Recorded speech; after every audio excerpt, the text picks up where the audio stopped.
Round of applause.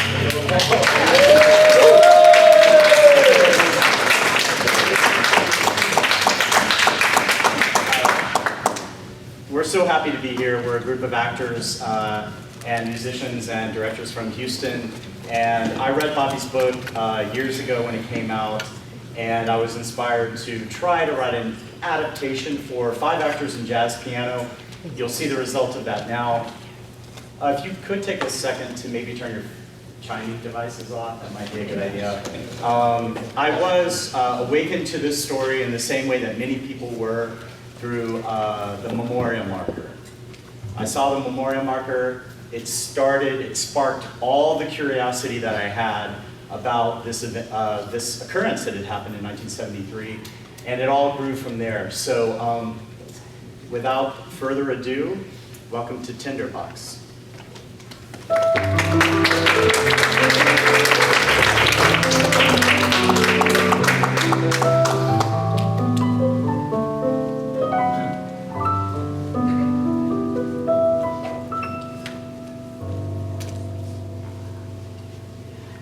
Every social movement in American history has a body count. From Wounded Knee to George Floyd, it is routinely through death that we reckon with violations of our basic liberties. The full impact of these reckonings often takes years or even decades to be felt. June 12, 2016. Omar Mateen steps into the Pulse nightclub in Orlando, Florida. Haunted by memories of his father calling him gay, Mateen opens fire on the defenseless crowd, killing 49 people. His rampage tops the body count of the most gruesome event that had previously struck the gay community. 32 deaths at a New Orleans nightclub called the Upstairs Lounge. After the Pulse murders, President Obama makes a statement. Flags fly at half-staff. The nation mourns. But none of this happened for the victims in 1973. The story of the Upstairs Lounge, by contrast, had disappeared, silenced by a nation not ready to acknowledge it. Hushed by those who existed in a lived lie called the closet, a lie so powerful that it explains precisely how 32 people could lose their lives and then just vanish from memory. The closet had enough power to bury the truth. It is time to go back to the events that the media and the historians have forgotten. The story of what happened 50 years ago at the Upstairs Lounge.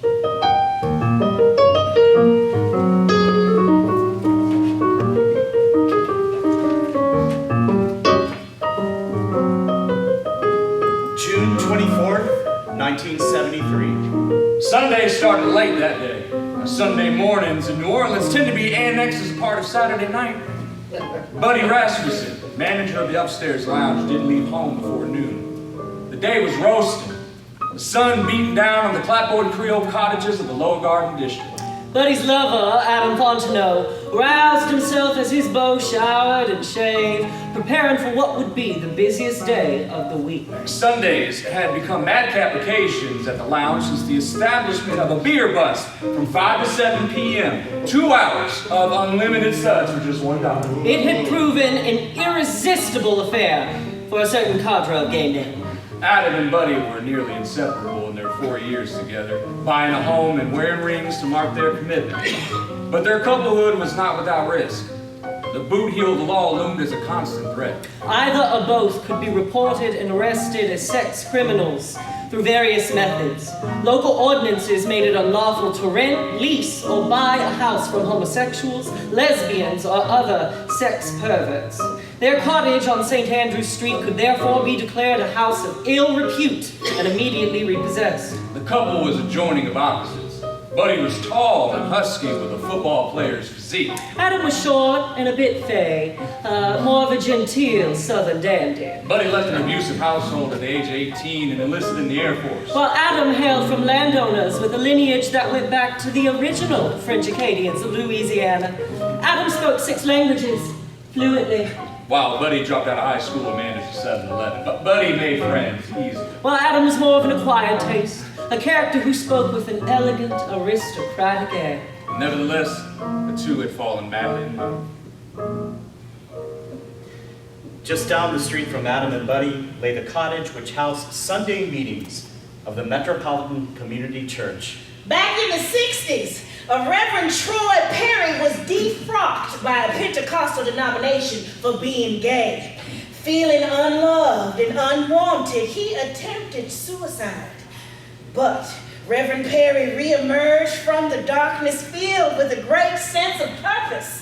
And in 1968, the world witnessed the birth of the MCC, the first church with a primary positive ministry for the LGBT community. The MCC was a church for everyone. People went there because they had enough hurt from the congregation they grew up with. At the MCC, they felt truly seen and loved. Standing with grace behind the altar, Pastor Bill Lawson welcomed gay Christians to another Sunday service. Originally from Kentucky, he had been raised in the Butler County Children's Home. During his junior year of high school, Bill decided to drop out and join the Army.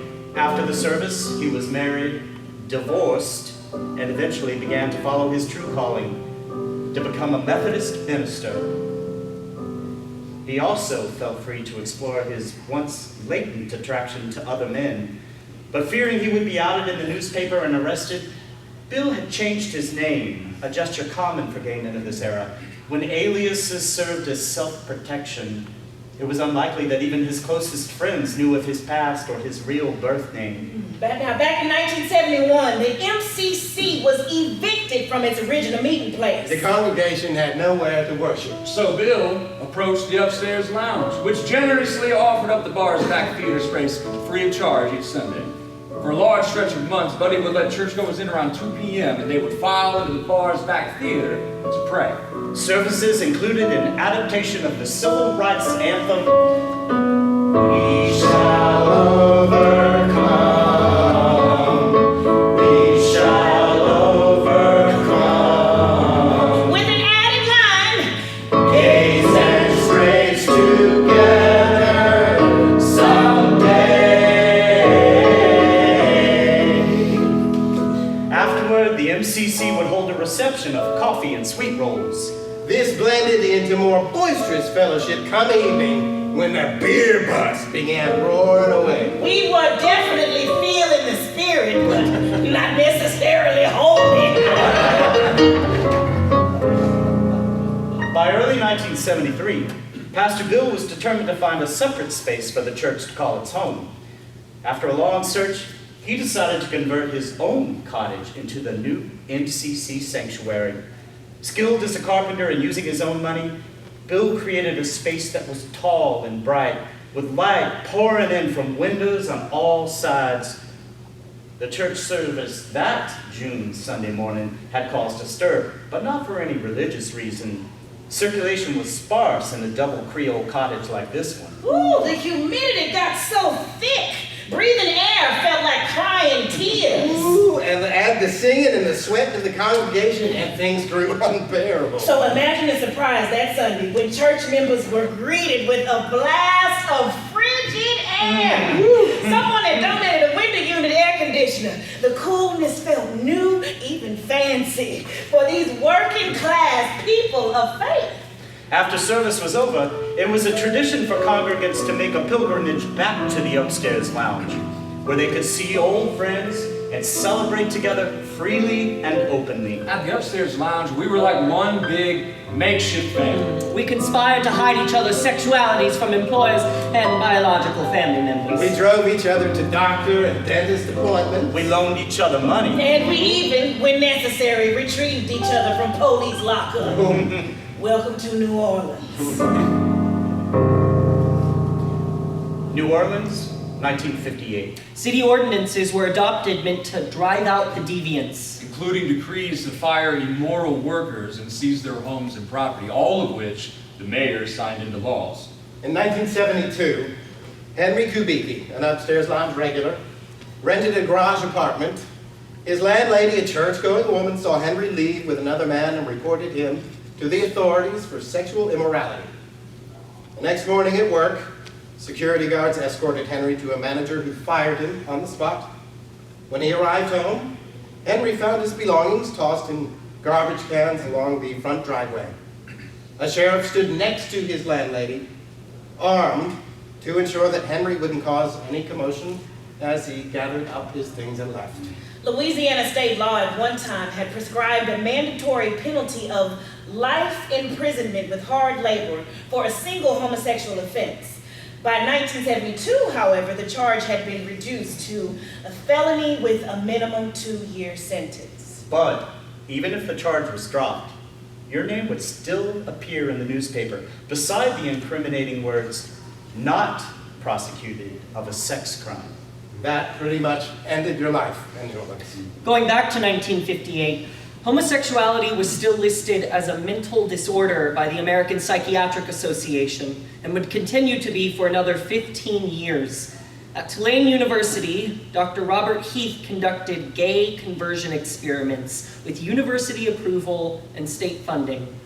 Heath drilled stainless steel electrodes into 9 regions of patient B19's brain with wires dangling out of the man for more than 10 days.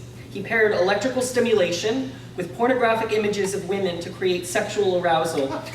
And in an attempt to build a Pavlovian association, the session culminated in a bizarre lovemaking session between the gay man and a well-compensated female prostitute. In 1960, city bar associations used licensing laws to prevent homosexuals from practicing as a doctor, a dentist, or a lawyer. As late as 1969, fraternities in New Orleans still practice their long-standing tradition of rolling a queer. The college boys would lure their victim from a gay bar, beat him senseless, and steal his wallet. The cautionary tale of Fernando Rios lingered in memory. Rios was lured by 3 Tulane students who then ambushed and attacked him on a secluded walkway next to St. Louis Cathedral.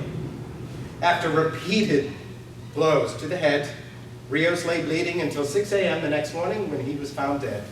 The frat boys were able to beat the murder rap by hiring high-priced attorneys who argued that Rios' cranium was eggshell thin, too weak in constitution for an attacker to suspect it would crack so easily. And this convoluted logic appealed to the jury, which acquitted the students of all charges, a verdict which served to confirm that for gay men, there was no equal protection under the law. And for the police, it meant open season.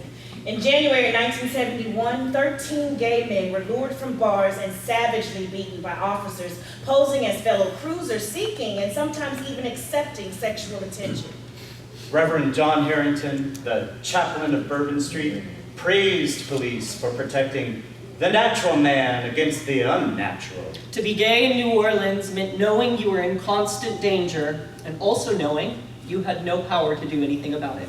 So on June 24th, 1973, no one was planning any protests or marches. Far from it.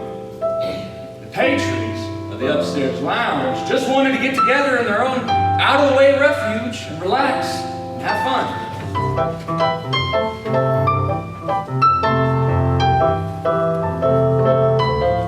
While Buddy and Adam walked to the lounge, they passed neighbors sipping chicory coffee as they chatted on balconies and doorsteps. Down Decatur Street, the mealy aroma of grain wafted from the Jack's Brewery. A block south on Royal Street, they spotted the canopy bearing the cursive words, "The Upstairs Lounge." Buddy turned the key, the wrought iron door, and climbed up the wooden steps. Now, the building dated back to the 1870s, and with each step, the stairs creaked and groaned. Buddy flipped on the lights. Red was the scheme. Red block wallpaper, red carpeting, pink orange laminate on the bar. Red fabric streaming across the ceiling. Even the bar stools had red seats. The place was cloaked in a red velvet robe. The upstairs lounge was surprisingly roomy, linked across the connected buildings and wrapped by 12-inch thick brick walls. Near one end of the bar was a small elevated stage with a baby grand piano. Its keys were worn from use. Adam Fontenot, a few drinks deep, would sometimes sit on the bench and come to life carooning jazz ditties. The jukebox situated nearby was loaded with records brought in by regular patrons. A long archway, covered with 4th of July decorations for an upcoming party, led into a parlor-like space with tables and dance floors. Where patrons boogied and drag queens like Marcy Marcel performed in charity shows. At the time, the upstairs lounge offered the only drag review in the quarter. Other than the club, my oh my. And just beyond the dance area stood a door to the final section, a theater space occupied by the upstairs players, a small group of friends who performed the campy melodramas nicknamed Nelly dramas because of their cross-gendered casting. Southern melodramas had a proud tradition of raucous crowds cheering on the heroes and throwing popcorn and peanut shells at the villains. Patrons took this heritage to heart. Adam parked himself on a bar stool while Buddy tallied the previous day's receipts. Buddy's beer bus idea had grown so popular that by early summer, it drew 100 or more people every Sunday. But people didn't come just to drink. The upstairs lounge was a place where people met and danced and dated. It had a regular clientele, mostly gay. But some straight, some women too. It's just a wide variety of people. Doctors, lawyers, blue-collar workers, all types. Through Buddy's efforts, the upstairs lounge have succeeded in becoming an oasis where regular customers felt safe. A hangout where friends and lovers could breathe easy and be themselves. Countless gay couples made the upstairs lounge the basis of their operations. Buddy kept a microphone behind the bar and called out the names of regulars as they entered. Here's Luther! When he didn't know a patron's name, he'd call him honey or Sweetheart. Buddy was also known to wear one-piece leotards and cover his face in makeup and glitter. The crowd was a fascinating mixture of people and styles. When you were in the upstairs lounge, nobody gave a fuck about how you looked. I mean, you just enjoy yourself. Be nice, be polite, behave. And patrons would compete in tricycle races over zigzag courses between the tables. or try to win the Easter bonnet contest. Oh, Piano Dave would march up to the baby grand with his signature "Ready, kiddies?" and sing-alongs ensued. The atmosphere was playful and sweet. Around 2 p.m. that Sunday, June 24th, Buddy opened for business and served Adam his first drink.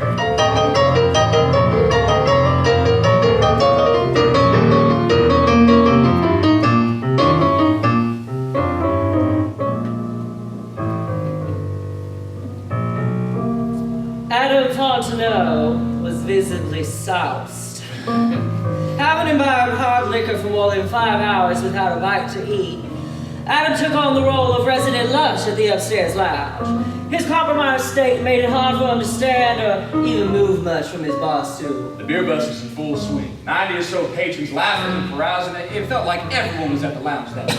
Stuart Butler, a local draftsman, and Alfred Doolittle, his wealthy beau, sprang for vodka. And Rob Van, a newbie, wore gold-rimmed glasses and introduced himself cautiously. Rob Van was a nickname he used to protect a corporate job at Shell Oil. His friend, Jim Hambrick, a toupee-wearing regular, a few decades older than Rob, had provided a ride to the quarter and was ordering drinks. Seeing a crowd form at the bar, Hugh coolly agreed to pitch in a few hours to help busboy. The MCC crew arrived in trickles. Richard Robert Cross, nicknamed Mother Cross, Deacons Courtney Craighead and Mitch Mitchell, then Pastor Bill Lawson with his flock. They were primed for fun. Eager to chat, boyfriends Ricky Everett and Ronnie Rosenthal snagged a table in the dance area. Ricky's mother, who lived across the river, was known to phone the lounge to leave messages for him. Call your mama, Ricky. Over by the bar, Luther Boggs, a businessman, leaned on Gene Gosnell, his best friend and occasional beard. And Perry Waters, a local dentist, joked with Jason Guidry, sometimes called the bar dingbat. Was that sweet voice Francis Dufresne? Francis was known to catch 2 buses from the suburbs to get there. He lived for these nights. And around the piano was Bud Matchy, a well-known musician who performed on The Tonight Show.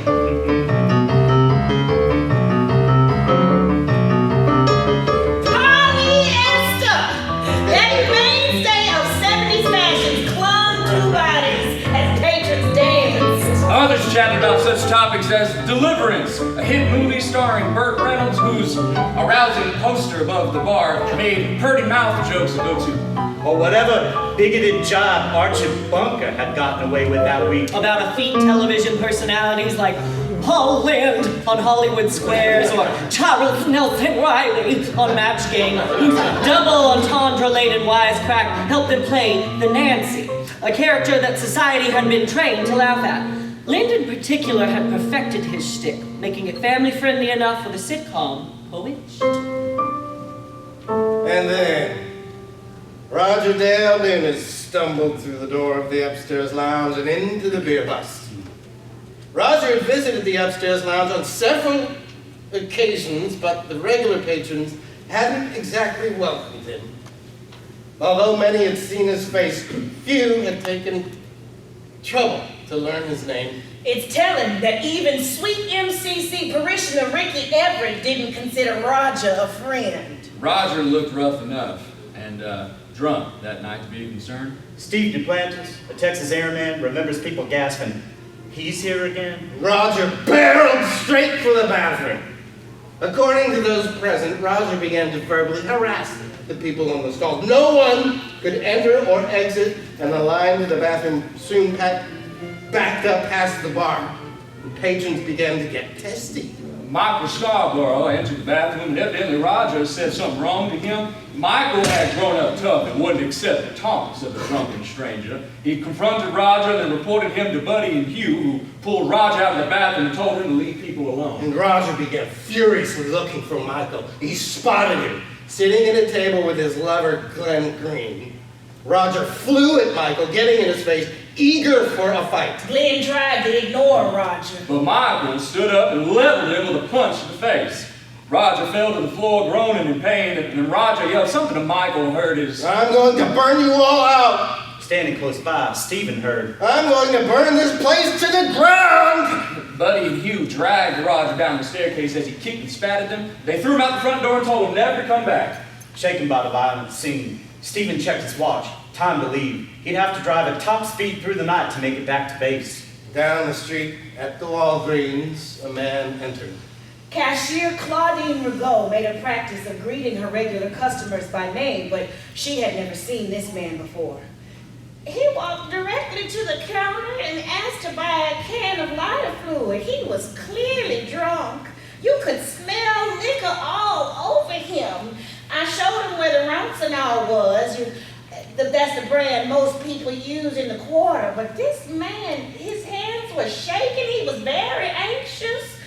He asked me for a small can. I told him the small ones were sold out. So he bought the 7-ounce one and left.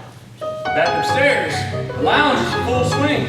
Dancers filled the dance floor. People were laughing and chatting, and some were singing together over by the piano. The piano made his hands dance across the keyboard. While down below, a man stood at the base of the stairs.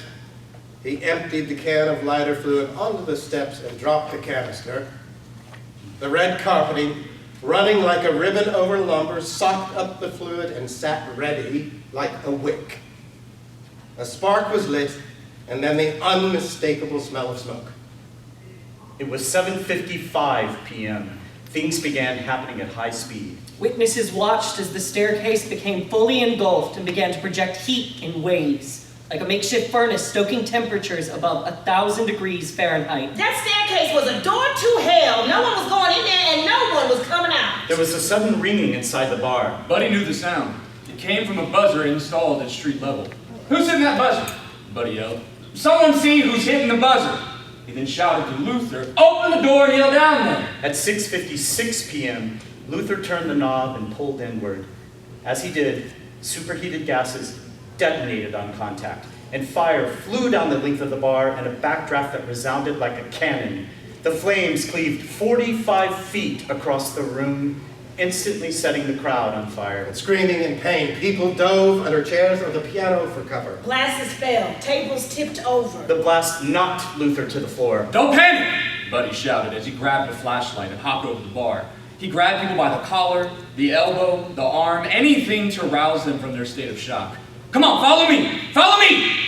He headed for the theater. Thick black smoke filled the space, enveloping it in darkness. A line formed behind Buddy as intense heat shattered light bulbs. Fire licked its way up the wallpaper and chased decorations across the ceiling. A plastic-fed firestorm blew over the heads of patrons, moving faster than they could sprint. It chewed up walls like linen. It washed across the tinderbox, snapping and sizzling in its thrust. And just then, Rob Van threw a chair through a window. A burst of air from outside coaxed flames into a vortex, burning his arm. Rob leaped over the metal railing. Air burst from his lungs when his feet struck concrete. Luther made it out next. With burns across half his body, he fell like a human torch. Passersby sat him down as his body continued to steam and smoke. Literally cooking, he cradled bits of flesh that dangled from his hands. At the staircase, Eugene Thomas and Fred Shore could only see flashes of orange through pitch black. The lovers faced a choice: stand and die or try something, try anything. The couple looked at each other, nodded their heads, and sprinted together down the fiery passage. They emerged from the light below, their burns bubbling as they screamed and gagged. And back inside, people were jammed together, entombed, crushed against each other. A group gathered around Hugh as he tried to get them out through the windows in the far back corner of the bar. About 30 seconds had passed when Buddy reached the theater. A line of bodies snaked behind him all the way through the dance floor and back to the bar. Buddy fumbled with his keys to unlock the door.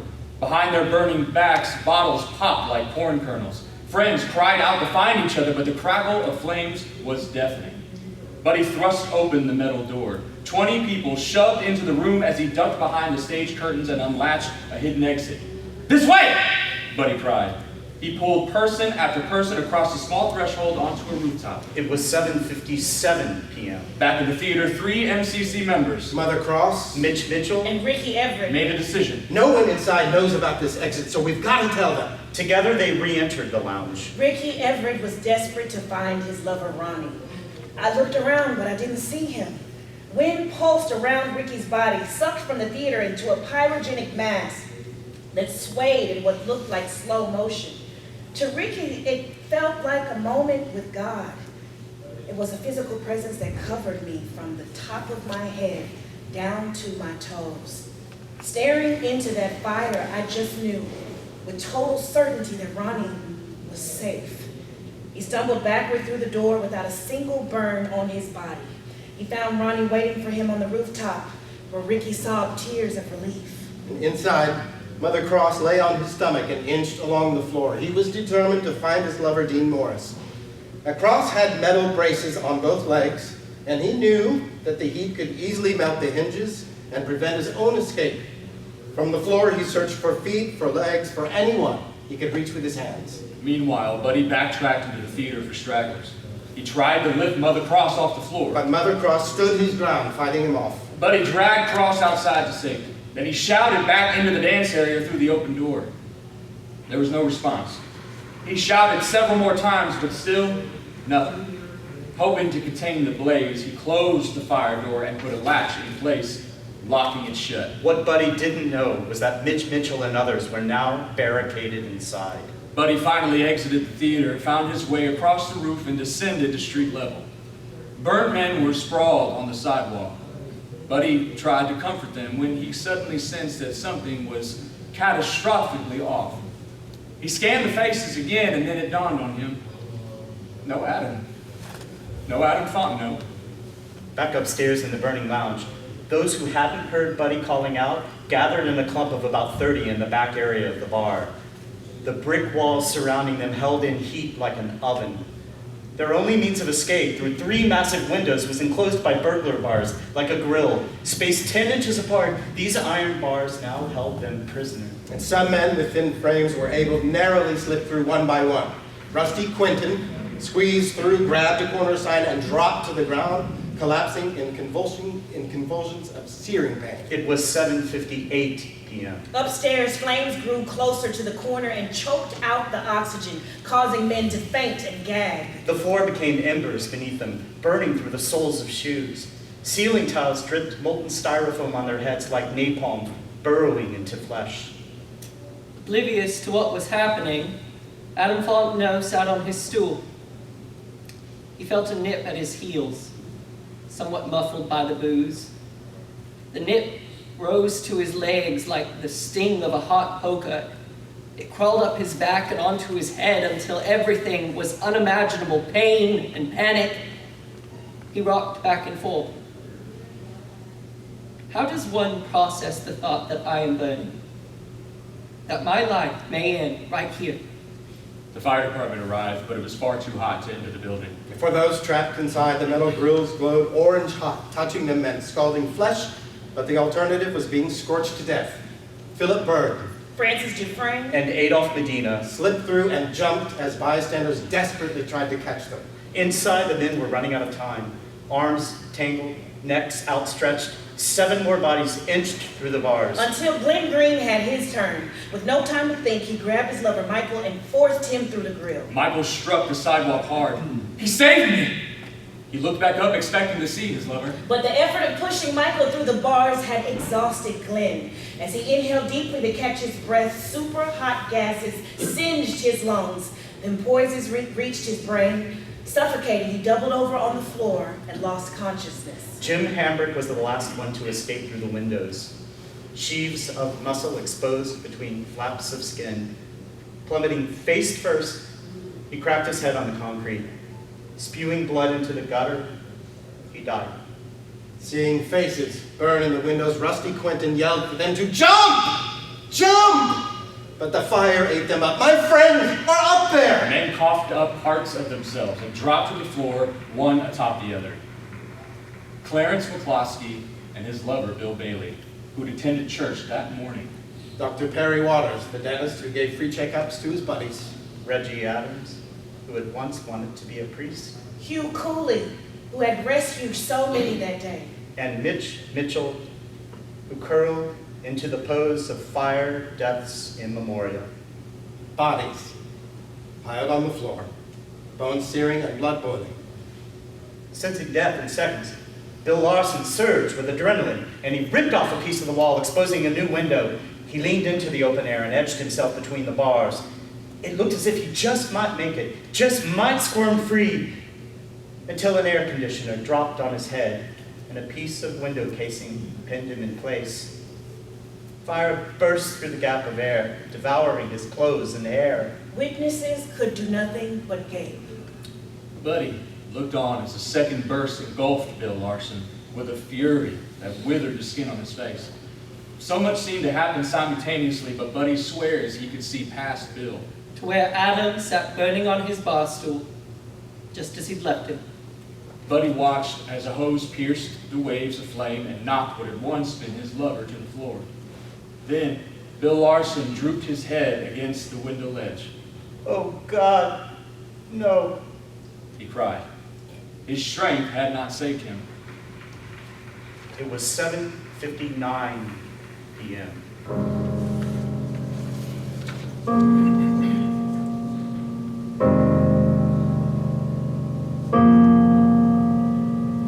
Police couldn't yet speculate how many had perished inside.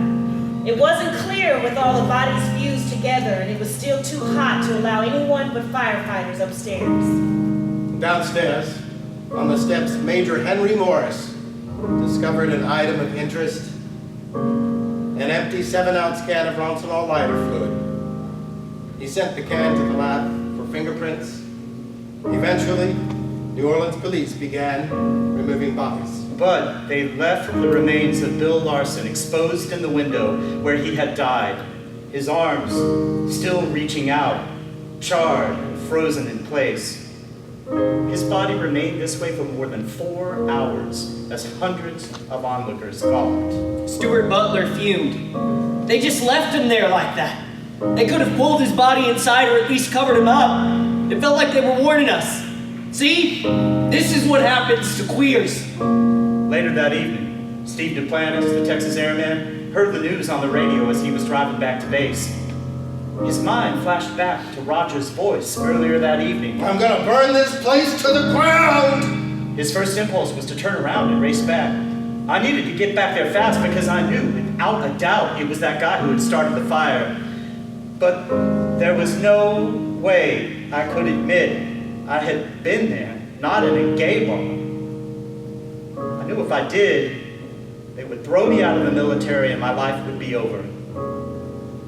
So I just kept on driving. Stephen would never testify about what he had seen and heard that night. June 25th, 1973. On that Monday, there were no top-of-the-morning press conferences from city officials. Even though it was the deadliest fire in New Orleans history, the mayor made no statement at all. Newspapers from as far away as London and Sydney provided detailed coverage of the tragedy, making it clear the victims had been firebombed in a gay bar. Back in the U.S., however, media establishments grappled with how to report a tragedy involving a community that wasn't supposed to exist. The New York Times was the only newspaper outside of Louisiana to even bother to assign a reporter to the incident. Newspapers nationwide provided little to no information about the victims of the fire.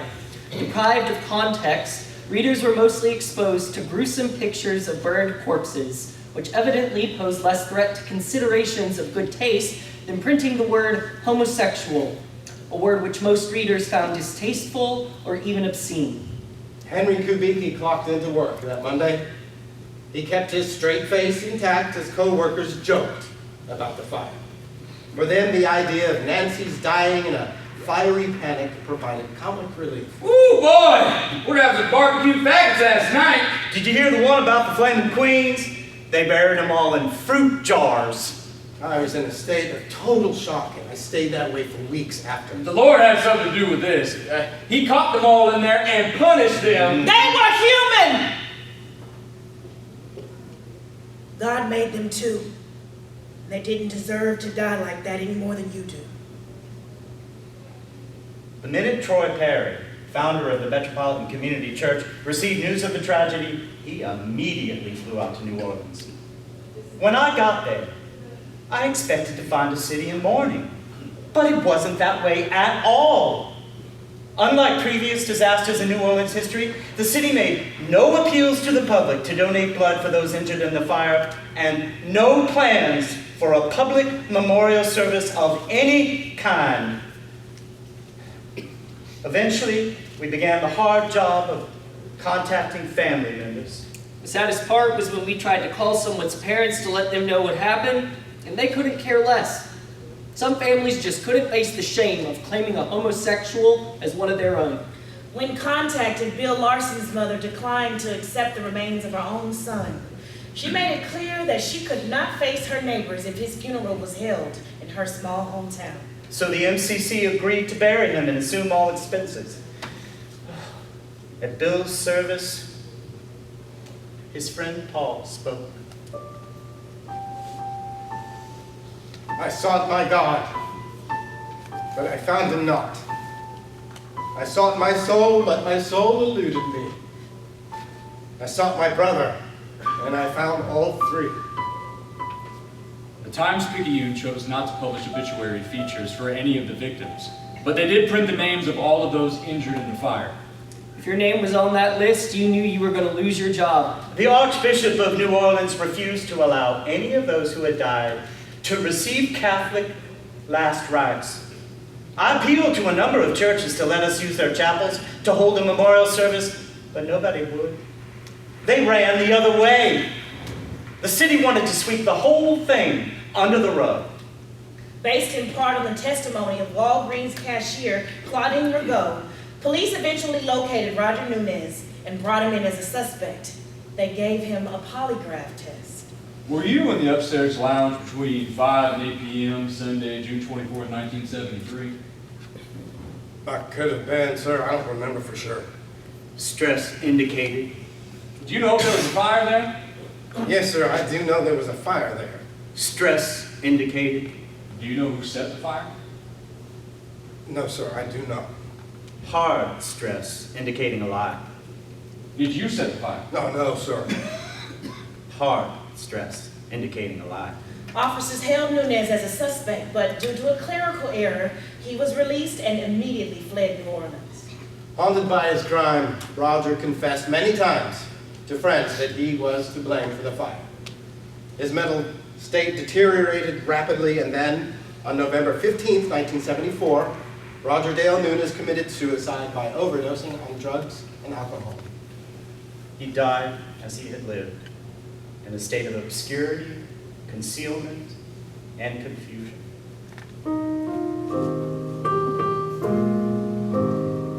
So much sorrow. So much to look back upon and grieve, but it is from this very darkness and loss of hope that we may rise. On July 1st, 1973, St. Mark's Methodist Church finally agreed to hold a memorial service for the victims. 250 people gathered there, the largest public gathering for a gay cause in the city's history. Reverend Perry spoke to the crowd. Some say it was just a bunch of faggots, queers, freaks. But we knew them as people, as brothers and sisters, and we will never forget them. We each deserve dignity as human beings, to hold our heads up high. And as long as one brother or sister in this country is oppressed, it is all our problem. If I am for myself only, what am I? And if not now, when?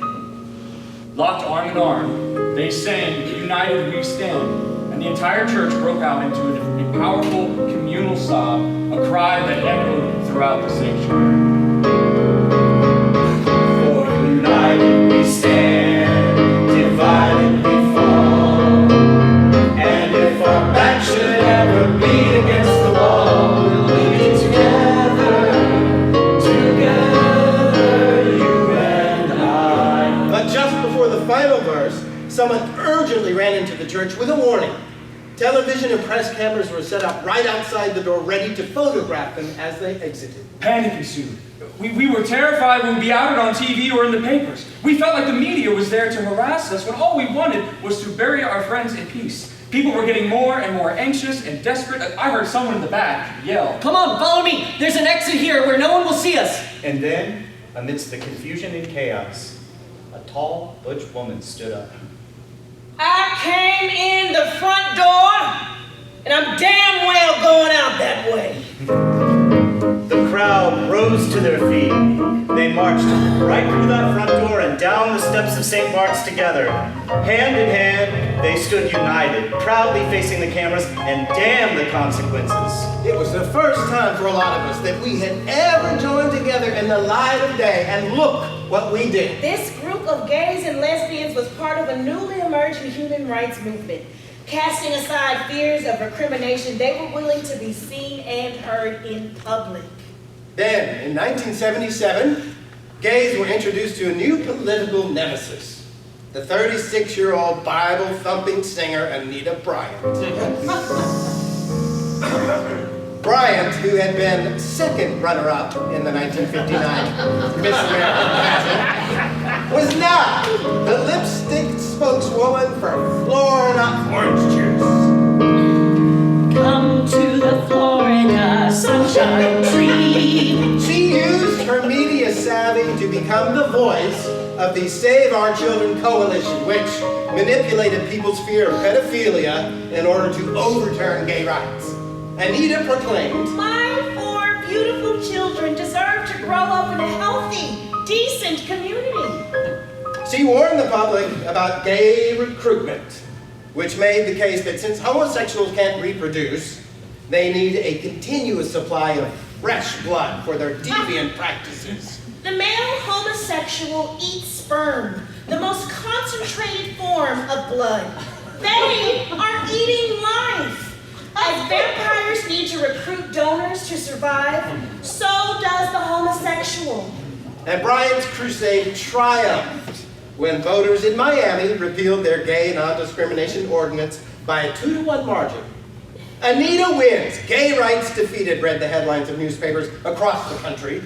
Anita danced before cameras at the victory rally and told the New York Times, All America will hear what the people have said, and with God's continued help, we will prevail. Well, Stuart Butler, who had survived the upstairs lounge, wasn't about to let Miss Florida Sunshine spread such toxic lies. Ooh, no. When he learned that Anita had booked a concert to be held in New Orleans on June 18th, Stuart sprang into action. He immediately secured permits from City Hall for a protest rally to be held on the same day. That Saturday, in Jackson Square, more than 2,000 demonstrators materialized, as if out of nowhere. Alarmed by the sight of so many gays gathered together, Catholic authorities phoned the city and police snipers were posted at key vantage points on all the rooftops around the square. Out of the the closets and into the streets! Shouted Stuart Butler, and crowds joined along. He was kind of a gay Pied Piper. Balconies filled up with hundreds of supporters yelling, Out of the closets and into the streets! Out of the closets and into the streets! In a final desperate act, police officers attempted to scatter the crowd by threat of identification. They pulled out cameras instead of nightsticks. There were policemen with video cameras shoved in our faces. But we'd had enough of their threats. We just shouted right into those cameras for the whole world to see. Hey, hey! Ho, ho! Anita Bryant's got to go! Hey, hey! Ho, ho! Anita Bryant. It was the biggest gay rights protest in city history.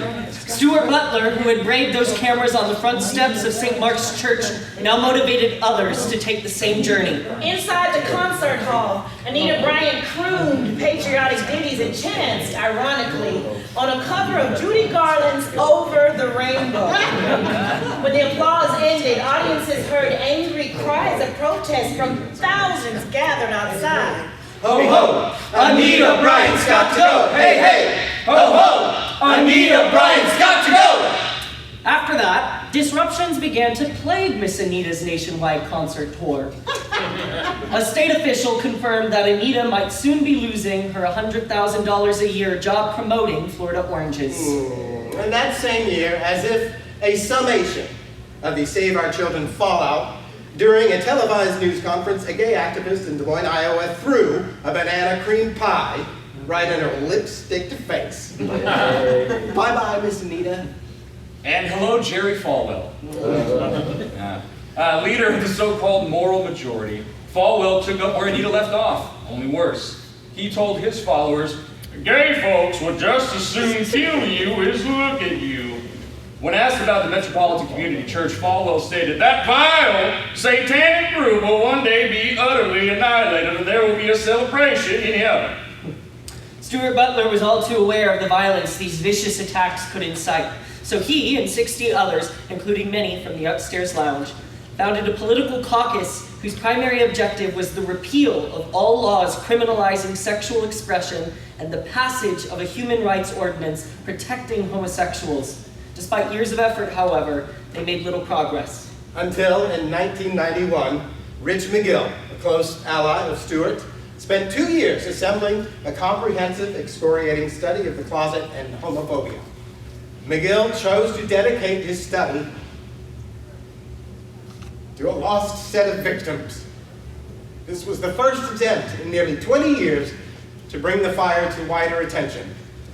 Beside each victim's name, McGill included the person's age at time of death and a brief description. The effect of the fire's prominence in this report created a whole new consciousness, and running one's eyes over the 32 names was like gazing upon a row of gravestones.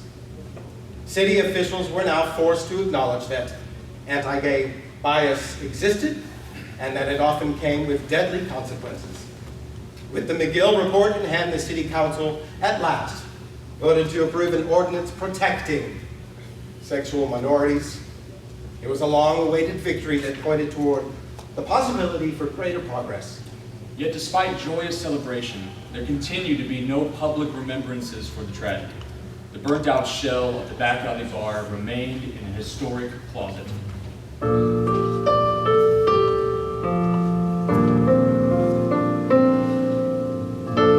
June 24th, 2003. The day arrived like a prodigal son, long absent from home.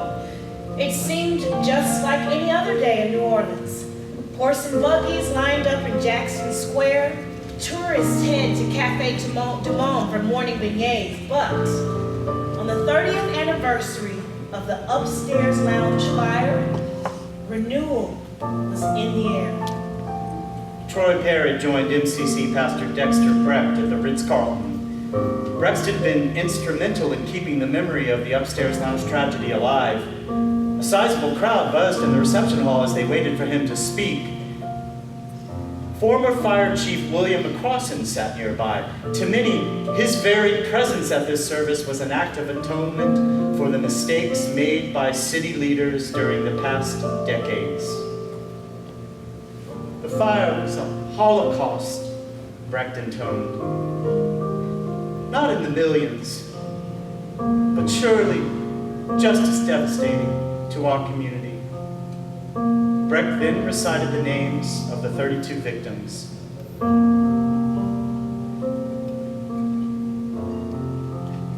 Pausing after each one, the rhythmical beat emphasizing that every name was that of a real human being.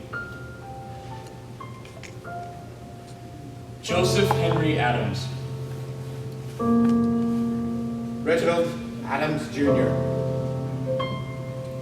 Guy O. Anderson. Joe Williams Bailey. Luther Thomas Boggs. Louis Horace Broussard. Herbert Cooley. Donald Walter Dunbar. Adam Roland Fontenot. David Stewart Garrett. Horace Getchell. John Thomas Golding Sr. Gerald Hoyt Gordon. Glenn Richard Green. James Walls Hambrick. Kenneth Paul Harrington. William R. Larson. Ferris LeBlanc. Robert Lumpkin. Leon Richard Maples. George Stephen Matchey. Clarence Joseph McCloskey Jr. Dwayne George Mitchell. Larry Stratton. Willie Inez Warren. Eddie Hosea Warren. James Curtis Warren. Dr. Perry Lane Waters Jr. Douglas Maxwell Williams. Unidentified white male. Unidentified white male. Unidentified white male. More than a third were veterans. Men who'd served their country despite risk of dishonorable discharge. More than a third were practicing Christians, baptized, confirmed, and active members of their religious communities. 8 of the victims had been married to women. 6 were fathers of young children. 3 of the victims were charred so horrendously that they could never be identified by their loved ones. They had simply disappeared, buried without gravestones in the city's potter's field. After his speech was over, Brecht led the crowd onto Bourbon Street for a rousing jazz funeral, New Orleans' unique tradition that celebrates the connection of this life to the next. People in the procession held up placards with victims' names written on them in large letters for all to see. This was the first time that the city had publicly, in a demonstrative way, acknowledged the event. Brecht marshaled his emotions when they reached their destination. An unmarked door near the corner, where a small wedge of sidewalk lay beneath a white sheet. Brecht stood outside the bar's old door with 3 generations of upstairs lounge activists by his side. Together, they lifted the veil to reveal gleaming bronze embedded in the sidewalk brick. Upon the plaque was written all 32 names with these words. At this site, on June 24th, 1973, in the upstairs lounge, these 32 people lost their lives in the worst fire in New Orleans history. The impact went far beyond the loss of individual lives, giving birth to the lesbian, gay, bisexual, and transgender rights movement in New Orleans. Looking at the marker, Brett had to catch his breath to actually see the plaque, he recalled. To see it there. He sprinkled holy water on the metal surface. Well-wishers tossed yellow chrysanthemums. The crowd observed a moment of silence. Then Brett spoke. This was our birthing process. This was really where we became a people. We must not stay silent when we have stories like this one to tell. A people cannot exist as a people without a history. The memorial marker shone in the light. The names of those who had perished were now proudly visible for all to see.